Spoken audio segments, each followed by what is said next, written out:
10 বছর নবী কোরআনে কারিম দিয়ে এই পৃথিবী চালিয়েছিলেন।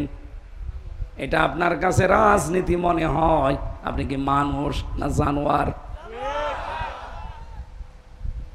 আল্লাহর কসম, আপনি ধরা খাবেন আজকে। যদিও এদিক ওদিকে কেটে কেটে চলে যাচ্ছেন, আপনি পারবেন না। টয়লেটটা বললে আপনার কাছে আনন্দ লাগে, আপনি আরো বলেন খুব ভালো লাগছে। ওরা তো 10 মিনিট 20 মিনিটের ব্যাপার। আর 10টা বছর নবী কোরআন দিয়ে রাষ্ট্র চালিয়ে বললেন খায়রুল কুরুনি করনি, আমার যুগ শ্রেষ্ঠ যুগ। এই কথাটা বলতে গেলে আপনার কাছে রাজনীতি মনে হয়, আপনি আর মানুষের ভেতরে নেই। এ মুরব্বী মানুষ, সংসার অবশ্যই আছে না নেই? এখন যদি রাতে বাড়ি যে স্ত্রীকে সালাম দেয়, আর বউ যদি সালামের জবাব না দিয়ে গালি দেয়, কুকুরের বাচ্চা, ভালো লাগবে? গালি গালি শুনে খারাপ লাগবে? না না। উনি যদি বুদ্ধিমান হয়ে থাকে, ওনার খারাপ লাগা, মন খারাপ করা, এটা ওনারই পাগলামি হবে। যেই বলবে কুকুরের বাচ্চা, শুকুরের বাচ্চা, সঙ্গে সঙ্গে উনি চিন্তা করবে কি গো, এ তো শিক্ষিতা মেয়ে, ভালো বংশের মেয়ে, কোনদিন এই 50 বছর সংসার করে আমার মুখের ওপরে মুখ তুলে কথা বলে না, আর আজকে আমারে হঠাৎ গালি দিচ্ছে শুকুরের বাচ্চা, কুকুরের বাচ্চা বলে। অবশ্যই ওরে চিনে ধরিস। কথা বলছে না কেন? ও আর স্বাভাবিক নেই, ওরে জিনে ধরেছে, নাই ভূতে ধরেছে, এতে গালি দেয় কেন? এই সহজ বিষয় যেমন আপনি বুঝে ফেললেন, 50 বছর সংসার করার পরে উনি নিজেও মেনে নিতে পারছে না, তারপরও সান্ত্বনা এই যে আমার বউ স্বাভাবিক নেই, ও অস্বাভাবিক, ভূতে ধরেছে, জিনে ধরেছে। আপনি যখন টয়লেটে আধা ঘন্টা কথা শোনার পরে আনন্দে মনের ভেতরে আপনার ভালো লাগে, 10 বছর রবের ব্যাখ্যা দিয়ে কোরআন দিয়ে চালাতে হবে, এইটা শুনলে রাজনীতি মনে হয়, মন খারাপ হয়, বুঝবেন আপনাকে শয়তান দখল করে ফেলেছে। আপনার স্বাভাবিক নেই। এই জন্য রব মানে আইনদাতা, এটা আপনি অঙ্গীকার করে এসেছেন। আল্লাহর আইন কয়টা? এখানে আলেম নেই, পড়াশোনা করে না। আল্লাহর আইন কয়টা বলেন তো? 500। কত? আপনি একটা একটা করে নিজের 3.5 হাত বডি, পরিবার, সমাজ আর রাষ্ট্রে মিলান, কয়টা আপনি পাবেন? আমার যতটুকু ধারণা, আমাদের এই 3.5 হাত বডি থেকে আমাদের সংসদ পর্যন্ত একটা আইনও আল্লাহর নেই। কোনটা আছে আপনি বলেন, আমি দেখি মিলাই, বলেন। নেই, একটাও আমি পাইনি। অথচ আহাদিল্লাহ প্রথম শব্দই আল্লাহর সাথে যে অঙ্গীকারগুলো রবের সাথে করেছেন, এগুলো যারা ঠিক রাখে দুনিয়ায় এরা বুদ্ধিমান। এটা ঠিক রাখতে গিয়ে আজ অনেকেই বিপদে আছে।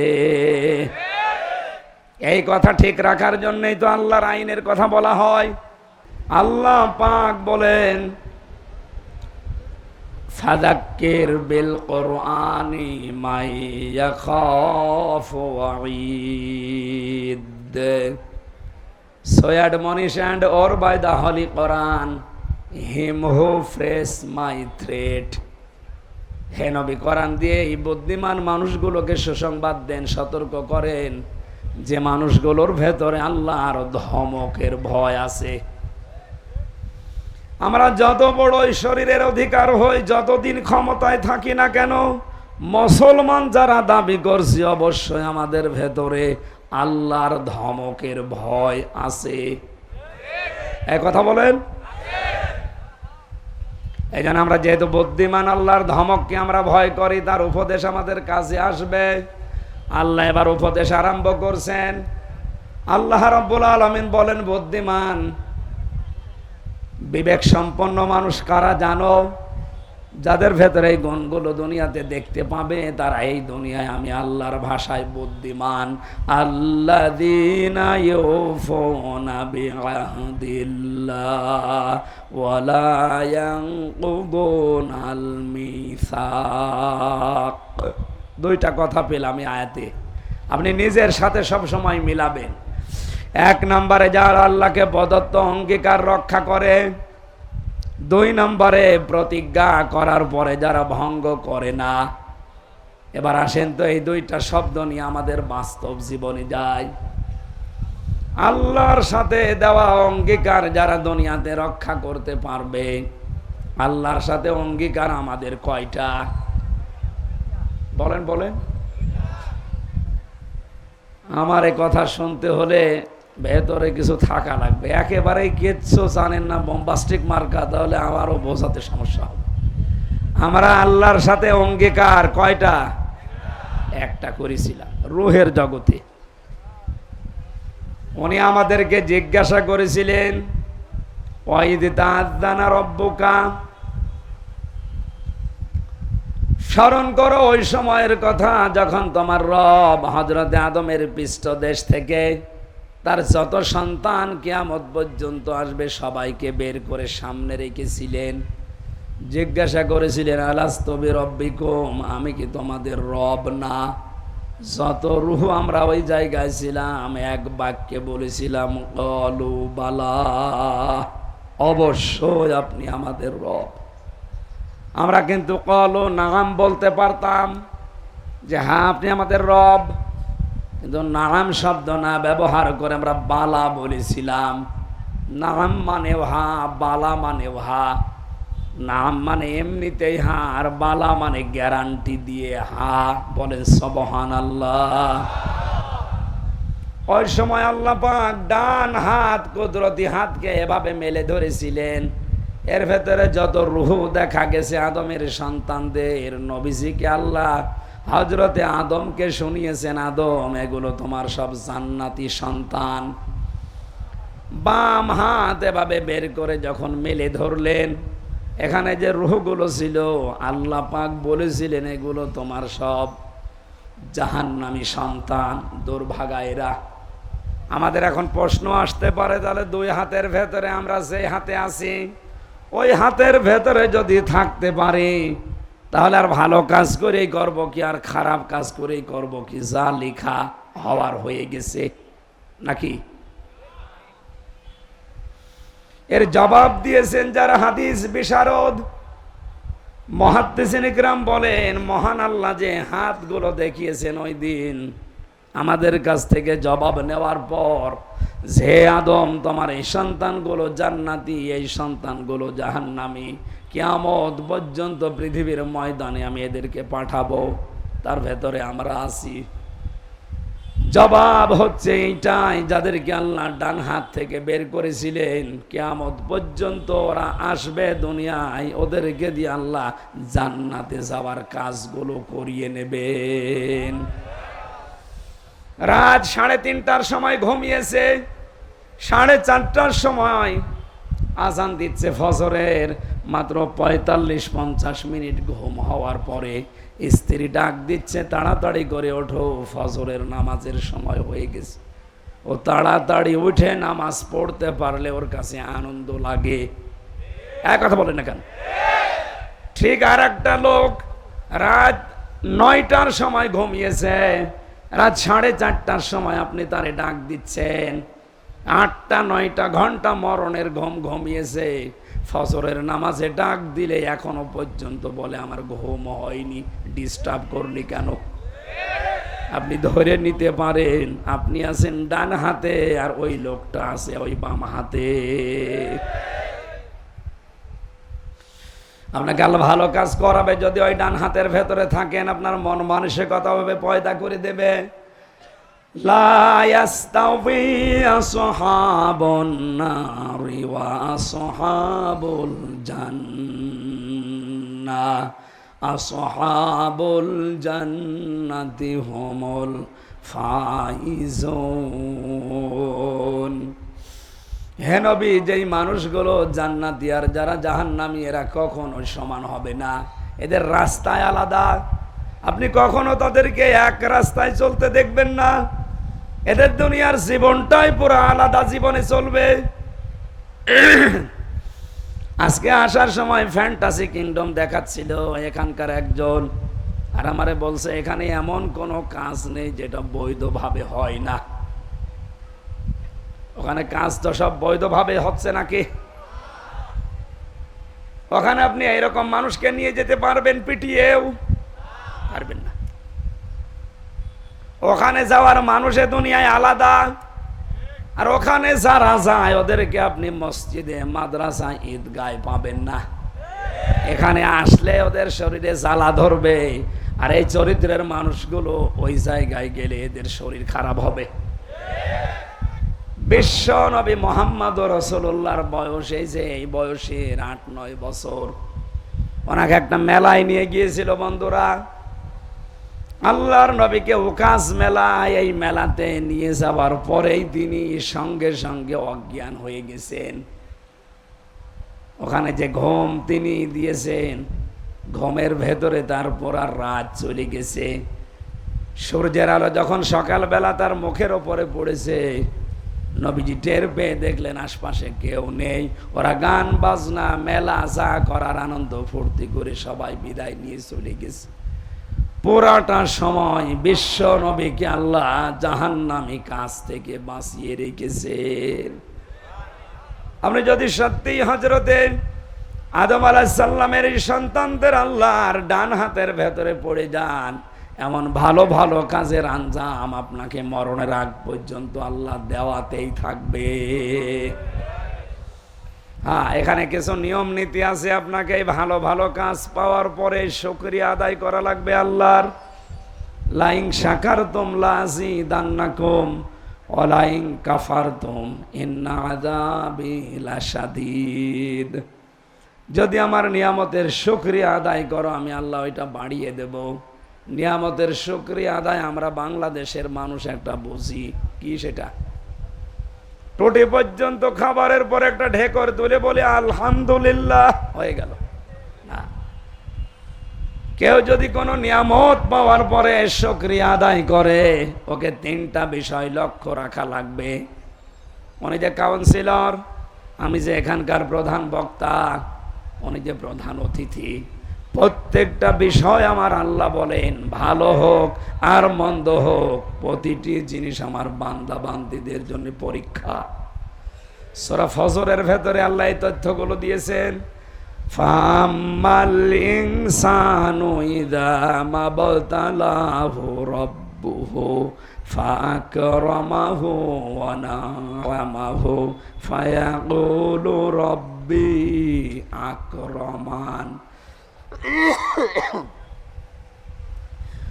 ওয়াম্মা ইযা মাবতালাহু রাব্বুহু ফাকদারা আলাইহি রিজকাহু ফায়াকুলু রাব্বি আহানান। আমি মানুষকে ভালো কোনো কিছু দিয়েও পরীক্ষা করি, নিয়ামতগুলো দিয়েও তাকে পরীক্ষা করি, নিয়ামত কেড়ে নিয়ে অসম্মানিত করেও আমি তাকে পরীক্ষা করি। সুতরাং আজ যারা ক্ষমতায় আছেন, এটা আপনার পরীক্ষার বিষয়। আবতাগি ফীমা আতাকাল্লাহুদ দারাল আখিরাহ। আপনাদের উচিত হবে ক্ষমতাটা আল্লাহর দ্বীনের, ইসলামের, মানবতার পক্ষে কাজে লাগিয়ে আখিরাতের ঘর নিজের জন্য তৈরি করে নেওয়া। তাহলে আপনি আল্লাহর ভাষায় বুদ্ধিমান হবেন। অথচ ক্ষমতা পেয়ে অনেকে আজ আখিরাতের ঘরের পরিবর্তে জাহান্নাম তৈরি করে রাখছে। আমি আল্লাহর সাথে অঙ্গীকারের বিষয় বোঝাচ্ছিলাম। একটা অঙ্গীকার ওই সময় বলেছিলাম, কালু বালা, অবশ্যই আপনি আমাদের রব। রবের ভেতরে আমরা 19টা শর্ত লুকিয়ে রেখেছিলাম। রবের পুরা অর্থ আপনি দেখবেন অভিধানে। রব শব্দের অর্থ 19টা। কয়টা? বলেন। এবার একটা একটা করে মিলাবেন নিজের জীবনে 19টা পাওয়া যায় কিনা। 1 নম্বরে রব মানে যিনি লালন পালনকারী। আপনি বলেন তো নিজের মনের দিকে তাকিয়ে, এ কথা কি আমরা 100% আল্লাহকে বিশ্বাস করে মানতে পারি যে আল্লাহ আমার লালন পালনকারী? না না, এটা তো চামড়ার মুখের কথা। আমাদের মনে, আমি সহ প্রত্যেকের মনে এখনো পর্যন্ত প্রায় 100%-এর 80 থেকে 90% পর্যন্ত এই বিশ্বাস, আমার লালন পালন করা, খাওয়া দাওয়ার ব্যবস্থা, এটা আমার চাকরির দ্বারা হয়। এই না বলছেন মানে আমাদের মনের অবস্থা বললাম আমি। এটা আমার ব্যবসার দ্বারা হয়, এটা আমার জমি জায়গার দ্বারা হয়, ঘর ভাড়ার দ্বারা হয়। কথা বলেন না কেন? অথচ এই জায়গায় বলেছিলাম আপনি আমাদের রব। আল্লাহ বলেন আন তাকুলু ইয়াউমাল কিয়ামা ইন্না কুন্না আন হাযা গাফিলিন। এই কথাটা দুনিয়ায় যাওয়ার পরে যেন তোর ঠিক থাকে, এটা যেন গাফেল হয়ে যাবি না, কারণ কিয়ামতে কিন্তু আবার এইটা প্রশ্ন করা হবে।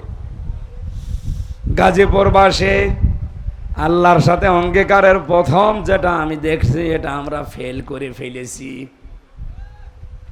আমাদের মনের ভেতরে এখনো বদ্ধমূল ভাবে এই ভরসা তৈরি হয়নি যে চাকরি, ব্যবসা, ঘর ভাড়া এটা আমার মাধ্যম। আসলে আমাকে খাওয়াতে পারে শুধুমাত্র কে? খাবার চারিদিকে তৈরি করে ফেলে রাখা আছে। আল্লাহ এমন একটা অসুখ আমাকে দিতে পারে যে অসুখের কারণে একটা খাবারের দিকেও তাকানো সম্ভব না। কত ধনী ধনী মানুষকে আমি এদেশে দেখেছি। বাংলাদেশের যারা বড় বড় 10 জন ধনী, তার ভেতরে প্রায় 8 থেকে 8 জনের সাথে আমার মেশা হয়েছে অলরেডি, কম বেশি। সবচাইতে বড় ধনীর তালিকায় পাবেন আপনি আকিস গ্রুপকে। 10 জনের ভেতর আর একজন না। ওদের সাথেই তো কয়েক বছর, জেলে যাওয়া 3 বছরের আগে ওদের সাথেই তো ছিলাম। বাস্তবে দেখেছি ওদের যে টাকা পয়সা, অর্থ সম্পদ, এদেশের সরকার তাদেরকে এদেশে জমি কিনতে নিষেধ করে দিয়েছে যে তোরা যদি আর জমি কেনা আরম্ভ করিস এদেশের অনেকের ঘর থাকবে না। কয়েকদিন আগে ওনার একটা ছেলে জেলে যাওয়ার আগে মারা গিয়েছিল, শেখ আব্দুল মমিন। এই লোকটা চামড়ার ব্যবসায়ী, জুতা তৈরি করে, চামড়ার ব্যাগ তৈরি করে, বিভিন্ন ব্যবসা আছে ওনার। এত মেধা নিয়ে চলতো লোকটা, খুব বড় লম্বা চওড়া না, একটু বাঁটা লোক, কালো দেখতে, চেহারাও ভালো না। কি আল্লাহ এমন দিয়েছে, কোরিয়া থেকে লেখাপড়া করিয়েছে, ওইটা কাজে লাগিয়ে বাংলাদেশের শীর্ষ ধনীদের ভেতরে একজন। খাবার খেতে পারতো না। বাংলাদেশের সবচাইতে বড় তাফসির মাহফিল দিত ওনার বাবার নামে, আকিজ ফাউন্ডেশন খুলনা। 40-50 লক্ষ টাকা খরচ করে দিত। উদ্দেশ্য ওনার বাবা যেন কবরে শান্তি পায়।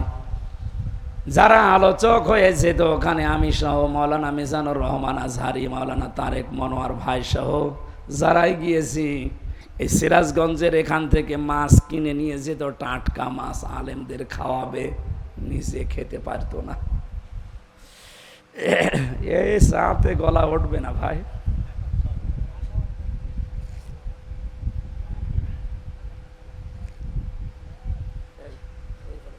হবে না, এটাই ওঠে নাকি? ডাক্তারে আমারে বলে আপনি 10 দিন কথা বলবেন না। তো ডাক্তারের কথা শুনতে গেলে আজকে এখানে আসা হইতো? আর এখানে না আসলে আপনারা তো দোয়া করতেন নাকি? না, বলতেন হুজুরের গলা ভেঙে গিয়েছে, আসেনি, ও গলা আরো ভেঙে যাক, হুজুর মরে যায় যাক, আমার ওয়াজ শোনা লাগবে। যে গরু দিয়ে চাষ করে খাবেন, ও গরু যদি মরে যায় চাষ করবেন কি? অন্তত আমি একটু টিকে থাকি। আসলে আপনারা তো খাবার দাবার ভালো দেননি, বলেন কই আমরা তো দিতাম না। বাইরের খাবার ওখানে ঢোকা নিষেধ। গাজীপুর কাশিমপুরের হাই সিকিউরিটি জেল, এইটা আলাদা, এখানে বাইরের খাবার ঢুকতে দেয় না। ভেতরে আপনি যা পাবেন তা। বলেন কেন? ভালো খাবার রান্না হয়? হ্যাঁ হয়, ভালো খাবার রান্না হয়, শুধু ওই তেলাপিয়া মাছ আর পাঙ্গাস। কাইল খাস বলে রেখে দেয়। জীবনে কোনোদিন পাঙ্গাস খেয়েছি কিনা মনে নেই, কিন্তু 3 বছরে ওইটা ছাড়া আর কিছু পাইনি। ভেতরে কোনো মাল মশলা নেই, সব ফাঁপা হয়ে গেছে। স্বাভাবিক হতে কিছুদিন সময় লাগবে। বের হয়েই তো ছোটাছুটি বেশি হয়ে যাচ্ছে। এখন মনে হচ্ছে যে ভেতরে থাকাই ভালো ছিল, কিন্তু একটু কষ্ট হইতো। কণ্ঠটা যদি আল্লাহ ছেড়ে দিত আর আগের স্বাভাবিক অবস্থায় থাকতো, 1.5-2 ঘন্টা তাফসীর করা কোনো আয়াতের ওপরে আল্লাহর দিকে তাকিয়ে বলছে কোনো ব্যাপার না, কিন্তু কণ্ঠ সাপোর্ট করছি না। কথা বলতে গেলে কেন যেন বুকে ব্যথা উঠছে। তাহলে আল্লাহ যে রব শব্দের 19টা অর্থ আমরা তাফসিরে পেলাম, একটাই প্রথমে আমরা ফেল করে বসে আছি। রব মানে লালন পালনকারী, এটা এখন থেকে আল্লাযীনা ইউফুনা বিআহাদিল্লাহ, বুদ্ধিমান তো ওরা যারা আল্লাহর সাথে কৃত অঙ্গীকার পূরণ করে। আমরা প্রথমটাই ব্যর্থ, 2 নাম্বারটা একটু কড়া, এটা বলবো। রবের 2 নাম্বার অর্থ, রব মানে আইনদাতা। এটা শুনলেই কিছু মানুষের চুলকানি আরম্ভ হয়ে যায়। আপনি কোরআন থেকে রব এই শব্দটা কেটে বাদ দিয়ে দিন, দেন। এখন যদি মুরব্বীকে বলি টয়লেটে যান, বাম পা দিয়ে প্রবেশ করেন, দোয়া পড়েন, 8, 9, 10 মিনিট 20 মিনিট ওখানে কাটান, বের হওয়ার সময় গফরানাকা আলহামদুলিল্লাহিল্লাযী আযহাবা আন্নিল আযা ওয়া আফানি, এই দোয়া পড়ে ডান পা দিয়ে বের হন। এসে গেলেন, বসলেন, বের হলেন, 8, 10 মিনিট 20 মিনিট আধা ঘন্টাও যদি ওখানে থাকেন, পুরাটাই ইবাদত। কথা বলেন বলেন বলেন, পুরাটা কি? কারণ এই তরিকাটা রসুলের, তরিকাটা কার? আল্লাহর নির্দেশ, রসুলের তরিকায় এই 8, 10 মিনিট আধা ঘন্টা মেনে নিলে যদি আপনার এই টয়লেট ইবাদত হয়ে যায়, তাহলে 10 বছর নবী কোরআনে কারিম দিয়ে এই পৃথিবী চালিয়েছিলেন। এটা আপনার কাছে রাজনীতি মনে হয়? আপনি কি মানুষ না জানোয়ার? আল্লাহর কসম, আপনি ধরা খাবেন আজকে। যদিও এদিক ওদিকে কেটে কেটে চলে যাচ্ছেন, আপনি পারবেন না। টয়লেটটা বললে আপনার কাছে আনন্দ লাগে, আপনি আরো বলেন খুব ভালো লাগছে। ওরা তো 10 মিনিট 20 মিনিটের ব্যাপার। আর 10টা বছর নবী কোরআন দিয়ে রাষ্ট্র চালিয়ে বললেন, খায়রুল কুরুনি করনি, আমার যুগ শ্রেষ্ঠ যুগ।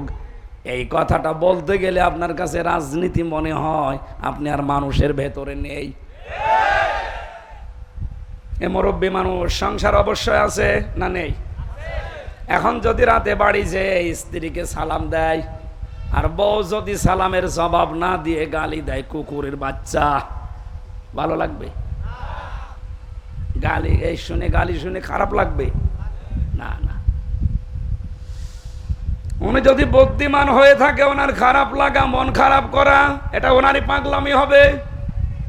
যেই বলবে কুকুরের বাচ্চা, শুকুরের বাচ্চা, সঙ্গে সঙ্গে উনি চিন্তা করবে, কি গো, এ তো শিক্ষিতা মেয়ে, ভালো বংশের মেয়ে, কোনদিন এই 50 বছর সংসার করে আমার মুখের ওপরে মুখ তুলে কথা বলে না, আর আজকে আমারে হঠাৎ গালি দিচ্ছে শুকুরের বাচ্চা, কুকুরের বাচ্চা বলে।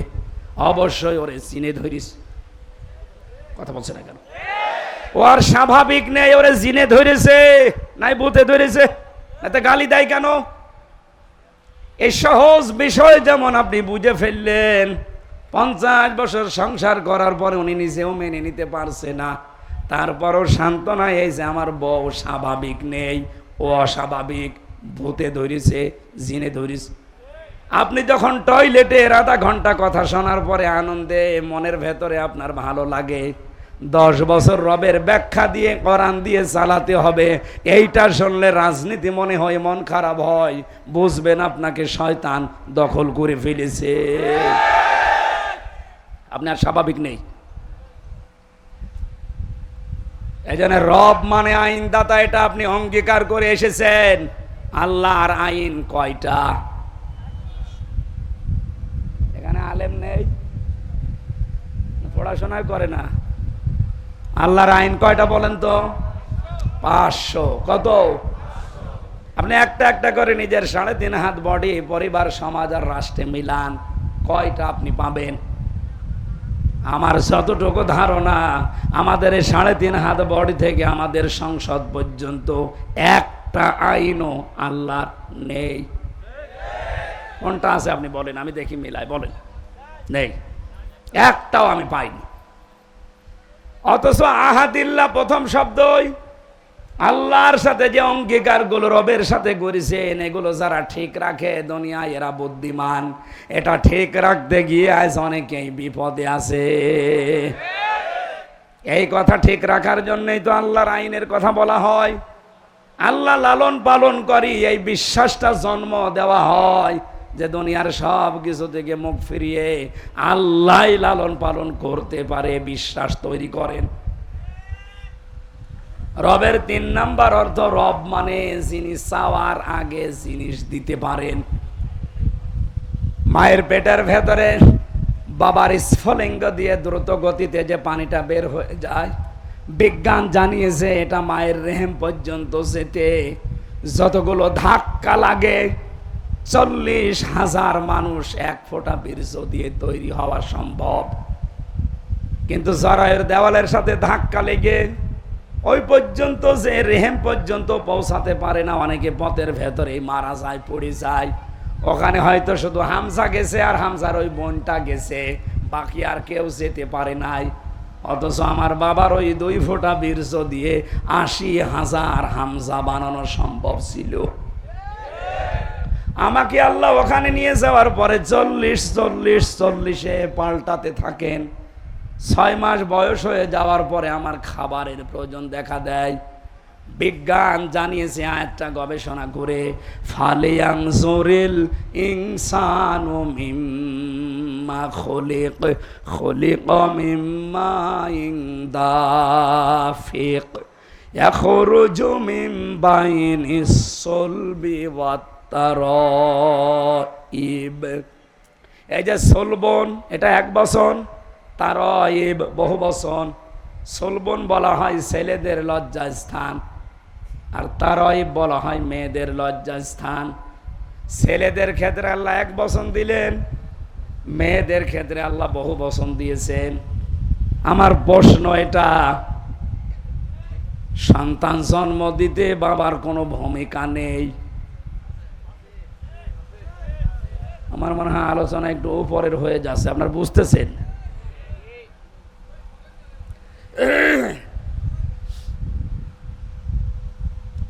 এখন যেগুলো আধুনিক তাফসির পাওয়া যায়, যদি বাংলাতে পান কিনে নেবেন, দেখবেন বাবার এই নাপাক পানিটা দিয়ে মহান আল্লাহ মায়ের রেহেমের ভেতরে 4টা জিনিস তৈরি করে, চুল, রগ, হাড় আর পর্দা। মায়ের রেহেমের ভেতরে যে নাপাক পানিটা আছে ওইটা দিয়ে আরো 4টা জিনিস বানায়, রক্ত, গোশত, চর্বি আর চামড়া। 4-8টা জিনিস যখন এক হয়, তখন মহান আল্লাহ বলেন, আমার রব নামের কারণে আমি আল্লাহ তোরে দয়া করে 5টা জিনিস দান করি। এই তথ্যটা পাবেন সূরা নাহালের 14 নম্বর পারার 14 নম্বর পৃষ্ঠার 13 নম্বর লাইনের 78 নম্বর আয়াতের শেষের দিকে আছে, ওয়াজআলা লাকুমুস সামআ ওয়াল আবসারা ওয়াল আফইদা ইলা আখির আয়া। আল্লাহ পাক বলেন, শ্রবণ শক্তি, দর্শন শক্তি, বাক শক্তি, আকেল শক্তি আর ঘ্রাণ শক্তি, এই 5টা আমার রব নামের খাতিরে তোরে দান করি। ও গাজীপুরবাসী, একটাও যদি আল্লাহ কম দিতেন, আপনি আসতেন দুনিয়ায় কিন্তু অপূর্ণাঙ্গ হয়ে। কথা বলেন না কেন? এই যে বাক শক্তি আল্লাহ আমার একটু দুর্বল করে দিয়েছে, এখন আমি টের পাচ্ছি যে কথা না বলতে পারলে কি হয়। আজ কত মানুষ দেখা করতে এসেছিল, কিন্তু কথা তো বলতে পারছি না, কথা বললেই গলা বসে যাবে এই ভয়ে এরে দিয়ে কথা বলিয়েছি, যে যা বলবেন এর কাছে বলেন। শুধু সালাম দিয়ে মাথা নাড়িয়েছি, ভাই আমার অসুবিধা হচ্ছে না, কারণ দিনের বেলায় যদি আপনার সাথে ভক ভক করি তো রাতে 1 ঘন্টা কথাই বলতে পারবো না। বারবার আমার আল্লাহর ওই বাক শক্তির কথা মনে হচ্ছিল, মাবুদ তুমি দয়া করে এটা যদি এখন কেড়ে নিতে, সারা বাংলাদেশের মালিক হওয়ার পরও আমি অসহায়। রমজানে সৌদি আরবে ছিলাম, মদিনাতে একটা ভিডিও দেখছিলাম, ওখানে বিচারক যিনি মাত্র 11 বছর বয়সের একটা ছেলেকে ডাক দিচ্ছে, অন্ধ ছেলেটা, পড়া কোরআন শরীফ ওর সিনার ভেতরে, এত সুন্দর তেলাওয়াত করলো। বিচারক বলছে, বাবা তোমার যে চোখ নেই, তোমার কি আল্লাহর প্রতি কোনো অভিযোগ নেই? ছেলেটা চোখের পানি ফেলে দিয়ে বলছে, বিচারক আমার আল্লাহর প্রতি কোনো অভিযোগ তো নেই, আমি আরো বেশি সন্তুষ্ট। বিচারক বলছে, কি তোমার চোখ নেই, তুমি দেখতে পারো না এই বয়সেই, পড়া করার মুখস্থ করে ফেলেছো, আর আল্লাহর প্রতি তোমার কোনো অভিযোগ নেই? কেন কেন অভিযোগ নেই বলো তো? ছেলেটা যে কথা বললো ওটা শুনে আমিও কেঁদে ফেলেছি। ছেলেটা ডাক দিয়ে বলছে, বিচারক আমি কিন্তু কোরআনে কারিমের শুধু হাফেজ না, পুরাটা আমার মাতৃভাষায় আয়ত্ত করা আছে। সুম্মা লাতুসআলুন্না ইয়াওমাইযিন আনিন নাঈম, কিয়ামতের দিন প্রতিটি জিনিস ধরে ধরে আল্লাহর কাছে হিসাব দেওয়া লাগবে। মহান আল্লাহ যখন আমাকে একা একা ডাকবে, আব্দুর রহমান এদিকে আয়, আমার সামনে দাঁড়া, এখানে একটা ভুল নিরসন করা দরকার। অনেক মানুষের ধারণা আছে যে কিয়ামতের দিন মনে হয় বিভিন্ন পীর সাহেবরা লক্ষ লক্ষ মানুষ নিয়ে আসবে, তাদের সামনে আমিও যাব। সূরা মরিয়ম 16 নম্বর পারার 10 নম্বর পৃষ্ঠা 15 নম্বর লাইনের শেষ নাম্বার রুকুর 95 নম্বর আয়াত এটা, ওয়াকুল্লুহুম আতিহি ইয়াউমাল কিয়ামাতি ফারদা। আল্লাহ পাক বলেন কিয়ামতে প্রতিটি মানুষকে আমি আল্লাহর সামনে দাঁড় করাবো, স্রেফ একা একা। কয়জন করি? সুতরাং যারা একথা ছড়িয়েছে যে পীরের মরিদ হলে অসুবিধা নেই, ওরা তোরা জান্নাতে নিয়ে যাবে, এটা বানানো কথা। কারণ কিয়ামতে আপনার পীর সাহেব আপনার সাথে থাকবে না। একথা বলছে না কেন? এই নিশায় তো অনেকে দুই পীরের মরিদ হয়, যে দুই জন ধরে হাত ধরে এভাবে দেবে। জোরে, আরো জোরে বলেন। এই ছেলেটা বলছে, উস্তাদ বিচারক, আমি যখন একা আল্লাহর সামনে দাঁড়াবো, মহান আল্লাহ আমার পা থেকে মাথা পর্যন্ত জিজ্ঞাসা করবে নিয়ামত একটা একটা করে, আমার মুখটার উপরে তালা লাগিয়ে দেবে। আলিয়াউমা নাখতিমু আলা আফওয়াহিহিম ওয়া তুকাল্লিমুনা আইদিহিম ওয়া তাশহাদু আরজুলুহুম বিমা কানু ইয়াকসিবুন। পা থেকে শুরু করে যখন একটা একটা করে আসবে, চোখের কাছে আসার পরে আমি আল্লাহকে বলবো, মাবুদ একটু দাঁড়ান, তুমি আমার চোখের সম্পর্কে জিজ্ঞাসা করো, অথচ জন্ম থেকে তো আমার চোখ ছিল না। এতগুলো নিয়ামতের হয়তো কম বেশি জাতা বলে আমি তোমাকে বুঝিয়েছি, কিন্তু চোখের ব্যাপারে আমরা প্রশ্ন করলে আমি জবাব দিতে পারবো আশা করছি। আল্লাহ তুমি আমাকে চোখই দাও, নিয়ে নিয়ামতের জবাব দেব কি দিয়ে? যার যেটা থাকে না ওই লোকটাই জানে যে কি নেই তার কাছে। আমার যেহেতু কণ্ঠ এখন নেই, কয়েকদিন আমি বারবার এখন আল্লাহর কাছে ধর্ণা দিচ্ছি, আল্লাহ তুমি কণ্ঠটা একটু ভিক্ষা দাও। আপনার এখনই যদি বাক শক্তি, আপনার আকেল শক্তি যেটা জ্ঞানের, এটা যদি আল্লাহ রহিত করে দেয়, আপনি নিজের পায়খানা নিজে খাবেন। এক কথা বলছেন এখানে। আল্লাহ পাক বলেন, এই রব নামের কারণে মায়ের পেটের ভেতরে আমি আরো 5টা জিনিস তোকে দেই। 8 আর 5 বলেন, এই 13টা জিনিস 6 মাসের পরে যখন এক হয়ে যায়, তখন আল্লাহ পাক বলেন, ফেরেশতারা জিজ্ঞাসা করে, একে কি বানাবো? আল্লাহ তুমি বলো, একে কি ছেলে বানাবো না মেয়ে বানাবো? ওয়াল্লাযী ইউসাউবিরুকুম ফিল আরহামি কাইফা ইয়াশা ইলা আখির আয়াত। তিনি সে আল্লাহ যিনি তোমাদের মায়ের পেটের ভেতরে, রেহেমের ভেতরে তোমাদের আকৃতি তৈরি করেন। সুতরাং ছেলে হবে না মেয়ে হবে, এ সিদ্ধান্ত কার? আরো জোরে। মেয়ে হলে যারা বর প্রতি রাগ করে, তারা বর উপরে রাগ না আল্লাহর উপরে। আল্লাহর সিদ্ধান্তের উপরে কেউ যদি রাগ দেখায়, ওর ঈমান আর থাকবে? এজন্য আশা করছে এই মূর্খতা কেউ আর করবেন না। ওটা আপনার স্ত্রীর যদি হাত থাকতো, 2টা মেয়ে হওয়ার পরে জীবন ও আর একটা মেয়ে নিত না, ছেলেই হওয়াইতো। যদিও শ্বশুর শাশুড়ের কারণে অনেক বৌমার প্রতি এই কারণে অত্যাচার হয়। আমার মনে করেন এখন 2টা মেয়ে, এখন যদি আর একটা হয়, স্বাভাবিকভাবে মানুষের সহজাত হিসাবে আমারও মন খারাপ হবে। কিন্তু না, এই মন খারাপ হওয়া থেকে আমি যদি 100 ভাগ মুক্ত হতে না পারি, আমার ইমানের ভেতরও ভেজাল আছে। কারণ এ দায়িত্ব তো আমার বোর না, এ দায়িত্ব আমারও না, এ দায়িত্ব কার? উনি যদি আমারে মেয়ে দিয়ে শান্তি পায়, তে আমার কি দরকার ছেলের আশা করা? এতটুকু আশা করা যায়, রব্বি হাবলি মিনাস সলিহিন, আল্লাহ সন্তান যাই দাও এটা যেন সুস্থ সবল এবং নেককার হয়। কথা বলেন না কেন? আজকে যাদের সন্তান খারাপ হয়ে যাচ্ছে, আমি সহ আজকে থেকে, এর আগে আমি করেছি, এখনো করছি, প্রতিদিন অন্তত এই আয়াতটা একবার হলেও পড়বেন। সূরা ফুরকান, ওয়াল্লাযীনা ইয়াকুলুনা রব্বানা হাব লানা মিন আজওয়াজিনা ওয়া যুররিয়াতিনা কুররাতা আ'য়ুনিন ওয়াজআলনা লিল মুত্তাকিনা ইমামা।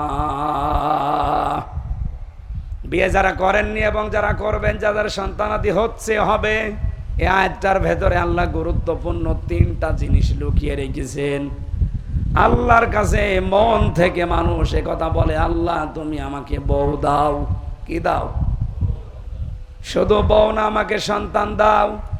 আমার বউটা, আমার সন্তানটা যেমন এমন আচরণ করে, এমন চরিত্রের হয়, যাদের দেখলে আমার চোখ জুড়িয়ে যায়, তুমি আমাদেরকে ইমাম মুত্তাকি মানুষদের নেতা, ইমাম উত্তরাধিকারী বানিয়ে দাও। জোরে বলেন আমিন। এই দোয়াটা যদি আমরা এখনো পর্যন্ত আমল আরম্ভ করি, সাহাবায়ে কেরামের জীবন থেকে এটা প্রতিষ্ঠিত, প্রমাণিত। আপনার সন্তান আমরা গ্যারান্টি দিতে পারি কোনোদিন মদ খেয়ে, বাবা খেয়ে আপনার সামনে আসবে না। আজকে থেকে আমি সহ যারা আসে, দোয়াটা পড়া প্রতিদিন একবার হলেও পড়া যাবে না? আল্লাহ আমাদেরকে আমল করার তৌফিক দাও। রবের যে 3 নাম্বার অর্থ, এটা আমাদের জীবনে মিলছে না। কোন জিনিস চাওয়ার আগেই যখন উনি দান করেন, খাবারের প্রয়োজন দেখা দেওয়ার পরে কোনো ডাক্তার, ইঞ্জিনিয়ার, মা বাবা খাবার পৌঁছিয়ে দেয়নি। আল্লাহ পাক বলেন, তোর মায়ের মাসিক অসুখ বন্ধ করে ওই খাবারটা তোরে খাওয়িয়েছি আমি। মুখ দিয়ে না খাওয়িয়ে আমি খাওয়িয়েছি তোর নাভি দিয়ে। মুখটা পবিত্র রেখেছি এই কারণে যেন মুখ দিয়ে বাবা খাওয়া না হয়, ডাল খাওয়া না হয়, মানুষের সম্পদ আত্মসাৎ করে খাওয়া না হয়। এই কথাগুলো পবিত্র জীবন তৈরি করার জন্য আমি মুখ দিয়ে নাপাক রক্তটা না দিয়ে নাভি দিয়ে দিলাম। কিন্তু যখন থেকে আমার এই বান্দায় এই মুখ দিয়ে নাপাক জিনিসগুলো প্রবেশ করায়, তখন আমি আল্লাহর আফসোস, আমার ফেরেশতারা আমারে প্রশ্ন করে। বিশ্বনবী মুহাম্মদ রাসূলুল্লাহকে যখন তার দুধমা হালিমা, এটা সিরাত ইবনে হিশামে পাবেন, উনি কোলে তুলে নেওয়ার পরে ডান স্তন দিয়েছিলেন, উনি পান করলেন, বাম স্তন দিলেন, উনি মুখ বের করে নিলেন। হযরতে হালিমা 3 বার মুখ লাগিয়েছে, নবীজি 3 বারই মুখ বের করে নিয়েছিলেন। চোখের ইশারা দিয়ে যেন বোঝাতে চাই, মা হালিমা জোর করেন কেন? ডান স্তন এটা আমার অধিকার ছিল, আমি পান করেছি। বাম স্তন এটা আমার অধিকার না, এটা আমার দুধ ভাই আছে। আমি জানি আপনার আর একটা ছেলে আছে, তার নাম আব্দুল্লাহ, এটা তো তার হক। আমি দুনিয়াতে ভাইয়ের হক নষ্ট করার জন্য আসি না, এসেছি ভাইয়ের হক ফিরিয়ে দেওয়ার জন্যে। যেই নবী মায়ের কোলে বসে ভাইয়ের হক ফিরিয়ে দেয়, সেই নবীর উম্মতেরা আজ ভাইয়ের জমি জাল দলিল করে কাশিমপুরে জেল খাটতেছে। মানুষের জমি জাল দলিল করে ফাঁকি দেওয়া মানুষের জেলে নেই? এক কথা বলে না কেন? আমি ছিলাম প্রথমে 2 তলায়, আর জহির আর্মি নামে এক লোকে এখানে বাড়ি, এই গাজীপুরের পাশে কোথায় বোট বাজার, ওর বাড়ি চাঁদপুরে। এখানে ঘর জামায় থাকে, আমি নাম ধরে বলে দিলাম, ওরে যদি পান আমার কাছে নিয়ে আসবেন। ও বেটা আমার ওই জমার নামাজ যখন পড়াতাম, আমি জমার দিন ও নামাজ পড়তে যেত, আমার পেছনে এই নামাজ পড়েছি 1 বছর। ও বের হয়ে চলে যাওয়ার সময় বলছো, হুজুর আপনার বাড়ির নাম্বার দেন, আমি আপনারা বের করে দেব। বিপদে পড়লে মানুষের দিক দেওয়া ঠিক থাকে না। আমার বাবার আর চাচার নাম্বার দিলাম, ও বের হয়েই কায়দা করে চাচার কাছ থেকে 60,000 টাকা নিস। বলছে আপনার ভাতিজারে আমি বের করে দেব 3 দিনের ভেতরে। আর আমার বাবা মতো গ্রাম্য মানুষ, গ্রাম্য মানুষ, তারা জীবনে কোনোদিন ফাঁড়িতেও যায়নি, থানা আর হাইকোর্ট তো দূরের কথা। যেই বলেছে আমি আর্মি, আমি ছিলাম ওনার সাথে, আমি খুব ভালোবাসি হুজুর রে, আপনি শুধু টাকা দেন, দেখেন কি করি। টাকা দিয়েছে আবেগে ৫৫,০০০ সঙ্গে সঙ্গে দিয়েই দিয়েছি। বলছে ৫,০০০ থাক, আমি মোবাইলে নেব। বললা ৩ দিন না, ৩ মাস না, ৩ বছর চলে গেল, ওর আর খবর নেই। পরে আমি যোগাযোগ করেছি বাবার সাথে, চাচার সাথে, বলে ও কল দিলে রাগ করে।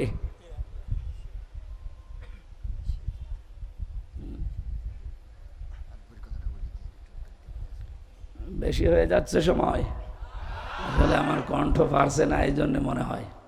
বলছে আপনি শেষ করে দিন। আসলে ১৯টা অর্থের ভেতরে কেবল ৩টা চলছিল। ভাইয়ের জমি জাল দলিল করে ফাঁকি দিয়ে অন্যায়ভাবে এই নাপাক জিনিস মুখ দিয়ে আপনি খান, আর আপনি রব বিশ্বাস করেন আল্লাহ। এটা এখন হয়তো দুনিয়ারে মানুষকে ধোঁকা দিয়ে বোকা বানাতে পারছেন, চোখ বন্ধ হলে আসল রবকে বোঝানো যাবে? আপনি বুদ্ধিমান না, আপনি নির্বুদ্ধির পরিচয় দিচ্ছেন। বুদ্ধিমান হতে হলে আল্লাহর যে অঙ্গীকারগুলো আছে এই অঙ্গীকারগুলো পূরণ করেন, তার সাথে যে ওয়াদা করে এসেছে এই ওয়াদাগুলো আমরা ঠিক রাখি। এরপরে একটা একটা করে ২৪ নম্বর আয়াত পর্যন্ত অনেকগুলো তথ্য ছিল। ১২টা পর্যন্ত কথা বলার নিয়ম, ১২টা ১৫ বাজে। আমি জেলখানাতে যে 2টা বই একটু টাচ করেছিলাম, বাইরে এসে লিখেছি। দাম্পত্য জীবনে, পারিবারিক জীবনে মানুষের যে পরকীয়া প্রেম, এগুলো নিয়ে একটা বই লেখা আছে। এখানে আছে কিনা জানি না, আছে গাড়িতে আছে, ডান হাতে গাড়িতে আছে। নিয়ে মেয়েকে আগে পড়াবেন, নিজের বউকে পড়াবেন, মা, মেয়ে, বোন, ফুফু এদেরকে দেবেন। আশা করছি পারিবারিক জীবনের দাম্পত্য কলহ কাটবে ইনশাল্লাহ। আল্লাহুম্মা আমিন। লা ইলাহা ইল্লা আনতা সুবহানাক ইন্নী কুনতু মিনাজ জালিমিন। এই মোনাজাতটা করে যান। রাত ১২টা পার হয়ে তাহাজ্জুদের সময় চলছে। আমরা মুসাফির, অসুস্থ এবং মাজলুম অবস্থায় আছি। রব্বানা আতিনা ফিদ দুনিয়া হাসানা ওয়া ফিল আখিরাতি হাসানা ওয়া কিনা আযাবান নার। রব্বুল আলামিন বড় আশা নিয়ে তোমার এই বান্দা বান্দিগুলো এখানে এসেছিল। আল্লাহ তাআলা, তোমাকে আমি বারবার বলছি আমার কণ্ঠটা তুমি ছেড়ে দাও, তোমার বান্দা বান্দিদেরকে কোরআনের কথাগুলো সহজ সরল ভাষায় বলার জন্যে মেহেরবানি করে এখনো বলি, আল্লাহ তুমি আমার কণ্ঠটা ফিরিয়ে দাও, ভিক্ষা দাও। কোরআনের কথাগুলো এত সহজ সরল ভাষায় বলার চেষ্টা করি, মানুষও চেষ্টা করে বোঝার, কণ্ঠটা দরকার। মেহেরবানি করে তোমার হাতে আমার কণ্ঠ তুমি ছেড়ে দাও। মাহফিলের আয়োজন করতে গিয়ে যারা শ্রম দিল আল্লাহ, এই মাদ্রাসা যারা এলাকায় দিন প্রচারের জন্যে, দিন শিক্ষার জন্যে কায়েম করেছে, এলাকার মানুষকে এর দাবি বোঝার তৌফিক দাও। এলাকায় দিনের একটা প্রতিষ্ঠান থাকলে যে কত উপকার হয় আমার নিজের জীবনে আমি দেখেছি। আমার গ্রামেও আমি বানিয়েছিলাম, কিন্তু 3 বছর ভেতরে থাকার কারণে এটা বন্ধ হয়ে গেছে। হাজারো মানুষ অন্ধকারের দিকে আজ নিমজ্জিত হয়ে ছুটতেছে। তোমার কোরআনে কারিমের নবীর হাদিসের এই প্রতিষ্ঠানটা এখানে থাকার কারণে হাজারো মানুষ আলোর সন্ধান পাচ্ছে। এলাকার মানুষকে এটা বোঝার মতো ক্ষমতা তৌফিক দান করো আল্লাহ। নিজের একটা সন্তানের মতো যেন এই মাদ্রাসাকে তারা মনে করে, নিজের একটা পরিবারের সদস্যর মতো যেন তারা এটা দাম দেয়, দেখে শুনে রাখে, সেরকম মন মানসিকতা এলাকার মানুষের ভেতরে পয়দা করে দাও। আল্লাহ আমার কণ্ঠের জন্য আবার দোয়া করছি, আল্লাহ তুমি আমার কণ্ঠটা ফিরিয়ে দাও। লা ইলাহা ইল্লা আনতা সুবহানাক ইন্নী কুনতু মিনাজ জালিমিন। আল্লাহ তাআলা গাজীপুরের এই জেলখানা, কাশিমপুরের এই কেন্দ্রীয় কারাগার 4টা সহ বাংলার জেলখানায় যত মানুষ বিনা কারণে বিনা অপরাধে জেলে বসতেছে, আল্লাহ তাদের মুক্তির ব্যবস্থা করে দাও। অপরাধ করে যারা গেছে তাদের সংশোধন হয়ে মুক্ত জীবনে আবার ফিরিয়ে দাও। আল্লাহ জেলখানা হচ্ছে দুনিয়ার জাহান্নাম, মেহেরবানি করে এখান থেকে তুমি আমাদেরকে বাঁচাও। আজকের মাহফিলে যে মা বোনেরা এসেছে এদেরকে খাদিজার মতো আয়েশার মতো বানাও। এ মাহফিলে অনেকেই দোয়া চেয়েছে আল্লাহ। আমিনুল ভাইয়ের 4 মাসের মাসুম একটা সন্তান অসুস্থ, তার জন্য দোয়া চেয়েছে আল্লাহ তুমি তাকে সুস্থ করে দাও।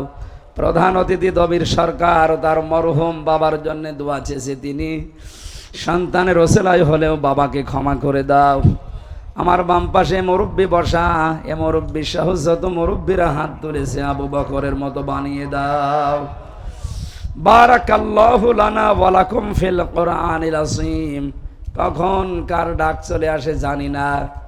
কাশিমপুরের এই বাজারে কার কাফনের কাপড় এসে গড়াগড়ি করছে আমরা তাও জানি না। ওই সাদা কাপড় জড়ানোর আগে আল্লাহ তুমি আমাদেরকে খাঁটি হওয়ার তৌফিক দাও। তোমার সাথে যে অঙ্গীকারগুলো আছে কোরআনে কারিমের সূরা রদের 19 থেকে 24 নাম্বার আয়াত আমাদের জীবনে সেট করে দাও। বারাকাল্লাহু লানা ওয়া লাকুম ফিল কোরআনিল আযীম। যখনই মরণ আসবে যেন পড়তে পারি লা ইলাহা ইল্লাল্লাহু মুহাম্মাদুর রাসূলুল্লাহ।